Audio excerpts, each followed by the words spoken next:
short video demonstration of AutoWorld, a business simulation game in partnership with IBM, with John McNamara as our partner.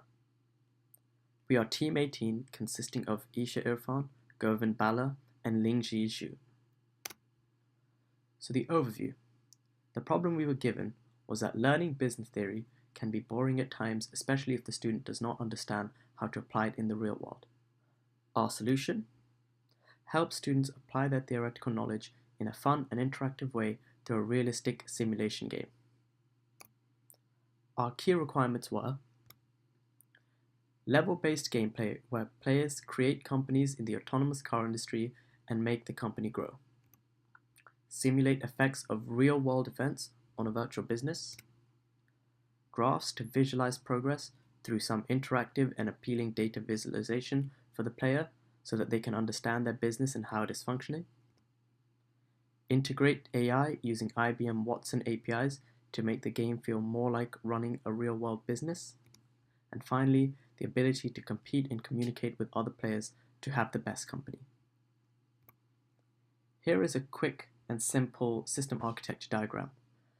So on the client side, we have the underlying technology of Unity, which is coded in C#, which communicates with our Java backend server, which is implemented with SQLite through a TCP socket. So on the Java side, we connect to the database using JDBC, a module in Java, and we use IBM APIs through the IBM Cloud Services. The main technologies we used were Unity for designing the front end, and IBM Watson APIs in the back end. We also used Java, and we used SQLite for our databases. The user is greeted on a login/register page where they can register. I will just quickly create a test user.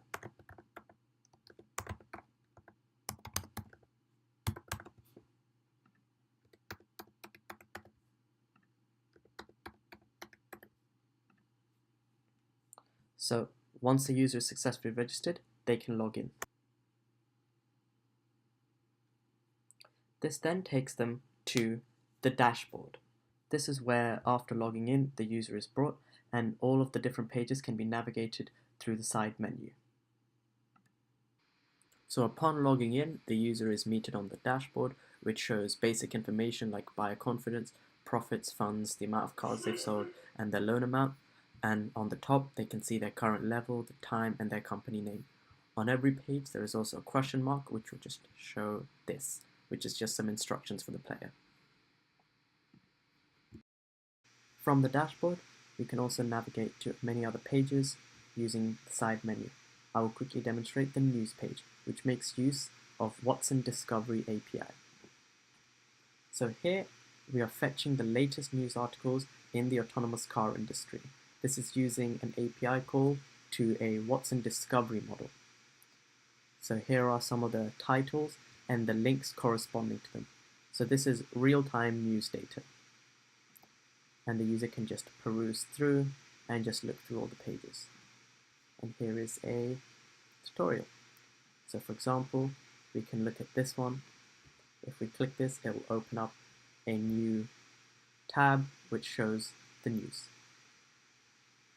This is a raw materials market page where the user can buy the raw materials to build their cars. I will quickly demonstrate by buying 1 unit of steel, and you will be prompted with a purchase succeeded. We have also implemented IBM text-to-speech on this page.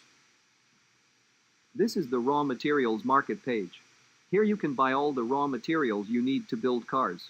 You can see how many raw materials you currently have in your inventory in the factory page.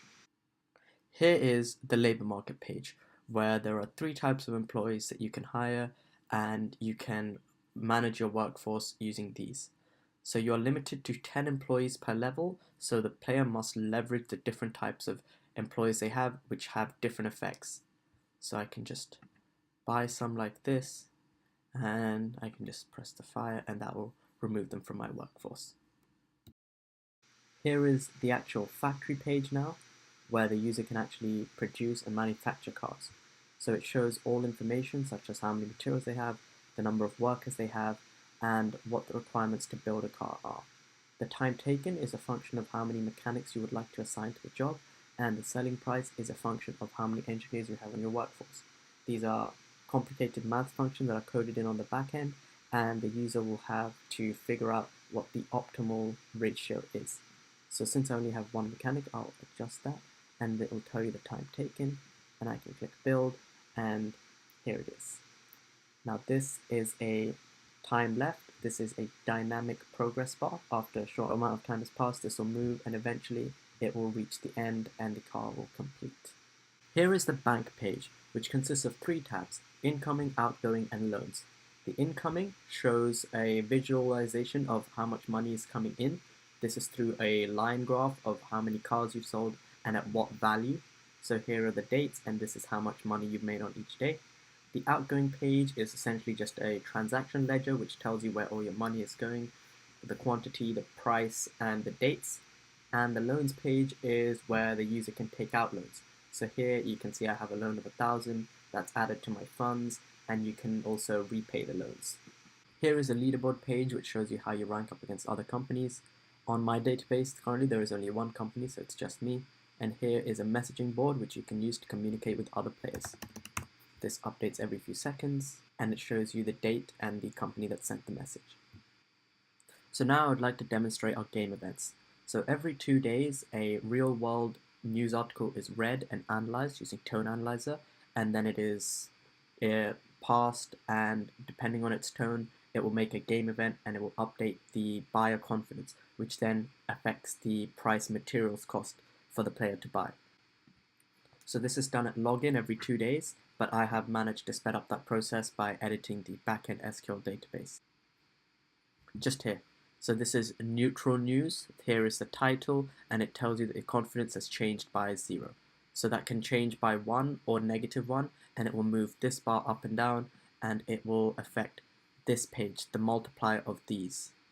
Finally, we have a settings and logout page. So the settings page is just for the user to quickly change their password, and the logout page will take us back. Here is a summary of achievements that we have done for this project. As you can see at the bottom, we have completed all of our essential features, the must-haves, and out of the optional features, the should, could, and wish, we have completed 9 out of 15 or 60%. Please pause the video here to go into more details with our requirements. Thank you.